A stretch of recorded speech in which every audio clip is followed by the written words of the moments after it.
जी सुबोध, बताएं कि क्या क्या खबरें हैं दुर्ग में जो सुर्खियों में बनी रहेगी। श्रुति जी, बड़ी खबर है दुर्ग जिले में कि इन दिनों अब यातायात विभाग जो है वह काफी कड़ाई से नियमों का पालन आम राहगीरों से करवाने वाली है। इसके तहत जो जिले की सीमाएं हैं, यानी कि सीमाओं में जो चौकियां हैं, थाने हैं, वहां पर नाकेबंदी की जाएगी। और साथ ही जो बिना हेलमेट के, बिना सीट बेल्ट बांधे या 3 से 4 सवारी गाड़ी चलाए हैं, उन्हें रोका जाएगा, उन्हें समझाया जाएगा। और अगर वे नहीं मानते हैं और बार बार ये इस तरह की उनकी गलतियां दिखती हैं, तो उनके खिलाफ कड़ी चालानी कार्रवाई भी की जाएगी।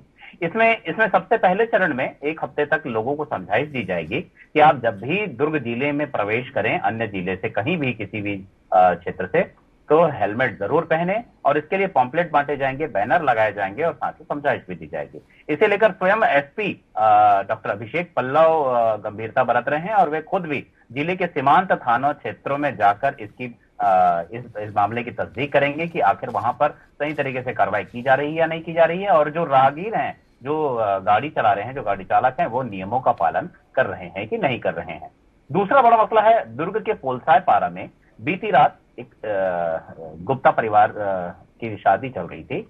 इस दौरान 4-5 ऐसे मनचले नशे में धुत युवक वहां पहुंचते हैं और बाकायदा बाराती बनकर वहां खाना खाते हैं। और जब कहीं बात बिगड़ती है, पहचाने जाते हैं, तो वे विरोध करने लगते हैं। और विरोध केवल इतना ही नहीं कि वो अपना गुस्सा दिखाएं, बल्कि वे उस शादी समारोह में तोड़ फोड़ की घटना को भी अंजाम देने लगते हैं। यानी कि इस तरह की वारदात अगर गए रात किसी के घर परिवार में शादी समारोह चल रहा हो और उस समय असामाजिक तत्व वहां पहुंचकर वहां पर लड़ाई झगड़ा करें, तोड़ फोड़ करें, तो समझा जा सकता है कि कानून के रखवाले वे क्या करते रहते हैं।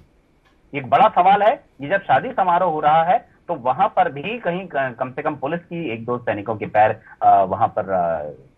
वहां पे स्थायी रूप से, वहां पे या अस्थायी रूप से वहां पे उनकी ड्यूटी लगनी चाहिए, ताकि वे वहां पर किसी भी तरह के असामाजिक तत्वों की दखलंदाजी को रोकें और शांतिपूर्वक शादी समारोह होते रहें। हालांकि इसे लेकर जो अनिल गुप्ता हैं, जो कि लड़की के पिता हैं, वे बारातियों और घरातियों के साथ थाने पहुंचे थे और वहां पर उन्होंने रिपोर्ट भी दर्ज कराई है। पुलिस ने आवेदन ले लिया है, पर अभी तक असामाजिक तत्वों को पुलिस नहीं खोज पाई है।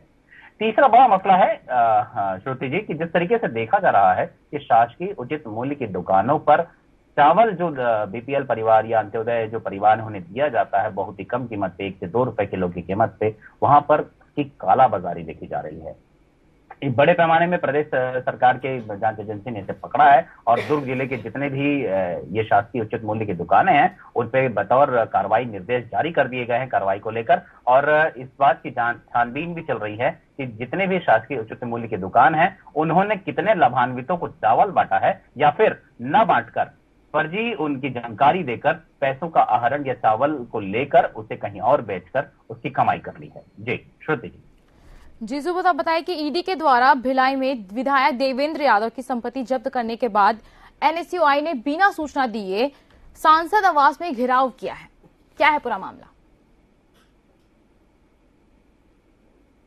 लगातार चल रही है, प्रदेश ही नहीं पूरे देश भर में चल रही है, लेकिन सबसे ज्यादा छत्तीसगढ़ के दुर्ग जिले में चल रही है। यहाँ पर तमाम कांग्रेस पार्टी के विधायक और मंत्रीगण रहते हैं, उनके खिलाफ ईडी के पास शिकायतें पहुंचती है और वे बतौर सबूत यहाँ पर कार्रवाई को अंजाम भी देते हैं। और अगर कल की बात करें तो देवेंद्र यादव की संपत्ति को कुर्क करने की जानकारी ईडी के द्वारा ट्विटर के माध्यम से दी गई। देवेंद्र ने बाकायदा प्रेस कॉन्फ्रेंस लेकर इसका खंडन किया कि एक ट्विटर के माध्यम से इस तरह की जानकारी को सार्वजनिक करना कितना सही है, जबकि ईडी एक ऐसी बड़ी जांच एजेंसी जिस पर सबका भरोसा है, सबका विश्वास है। वहीं अगर बात करें एनएसयूआई के द्वारा बिना जानकारी के सांसद निवास के सामने प्रदर्शन करने का, पुतला दहन करने का एक बड़ा कृत्य सामने दिखाई दे रहा है, जिसमें कि जब भी कहीं किसी तरह का पुतला दहन या विरोध प्रदर्शन करना होता है, तो वहां पास के संबंधित थाने में इसकी सूचना दी जानी चाहिए। पर जिस तरह से कांग्रेस के युवा कार्यकर्ताओं ने इस तरह विरोध प्रदर्शन किया, उसे लेकर भी सांसद विजय बघेल काफी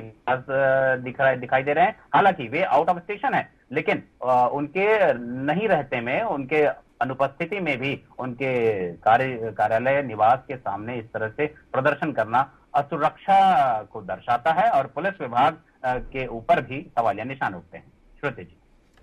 जी, अब बात करते हैं मौसम की, तो कैसी मौसम है? मौसम की बात करें श्रुति जी तो काफी तकलीफदायक मौसम है, क्योंकि कल शाम की बात अगर करें तो कल शाम को हल्की सी बारिश हुई, आधा पौना घंटा बारिश हुई, लेकिन झमाझम बारिश हुई, लेकिन उसके बाद उमस काफी बढ़ गया है और धूप भी काफी तीखी है। ऐसी स्थिति में लोग घर पे रहना ज्यादा पसंद कर रहे हैं बजाय काम से या किसी अन्य काम से घर से निकलने के। और जो लोग निकल रहे हैं वो टोपी, चश्मा, गमछा सब बांध के निकल रहे हैं और अगर कहीं खड़ा होना पड़ रहा है तो छायादार जगह देखी जा रही है। और अगर किसान के फसलों की बात करें तो इस मौसम में किसानों को काफी नुकसान होने की संभावना है, जिसे लेकर भारतीय जनता पार्टी ने धरना प्रदर्शन भी दिया है और पुतला भी चलाया है प्रदेश सरकार का। लेकिन कहीं ना कहीं इसे लेकर प्रदेश सरकार भी चिंतित है और सर्वे के निर्देश दिए जा चुके हैं। किसानों के फसलों के नुकसान के मुआवजे को लेकर आने वाले समय में उन्हें इनका मुआवजा जरूर मिलेगा। श्रुति जी सुबोध, अगर बात करें एनएसयूआई ने बिना सूचना दिए सांसद आवास में प्रदर्शन किया है, तो इसको लेकर भाजयुमो ने एफआईआर दर्ज करवाया है। आगे की कार्रवाई कर रही है पुलिस? जी हाँ, जिस तरह से भारतीय जनता युवा मोर्चा के द्वारा आवेदन दिया गया है कि बिना किसी सूचना के और सांसद की अनुपस्थिति के उनके गृह निवास या कार्यालय के सामने जिस तरह से प्रदर्शन किया गया है वह सर्वथा अनुचित है। उसे लेकर जितने भी युवा कांग्रेसी वहां पर मौजूद थे, एनएसयूआई के कार्यकर्ता वहां पर मौजूद थे, उनके खिलाफ कड़ी कार्रवाई की जाए, क्योंकि अगर यूं ही ऐसा होता रहा तो आने वाले समय में किसी भी मंत्री, विधायक या जो वीआईपी कहे जाते हैं उनके घरों के सामने इस तरह से प्रदर्शन से असुरक्षा की भावना पनपती है और ऐसी स्थिति में कानून व्यवस्था की स्थिति भी बनती है। तो कहीं ना कहीं इस तरह से शांति भंग ना हो, इसे लेकर भाजयुमो के द्वारा आवेदन दिया गया है और इस पर पुलिस जांच पड़ताल में लगी है। जिन भी एनएसयूआई के कार्यकर्ताओं ने इस तरह का कृत्य किया है उनके खिलाफ कड़ी कार्रवाई की जाए। जी, तमाम जानकारी के लिए धन्यवाद सुबोध।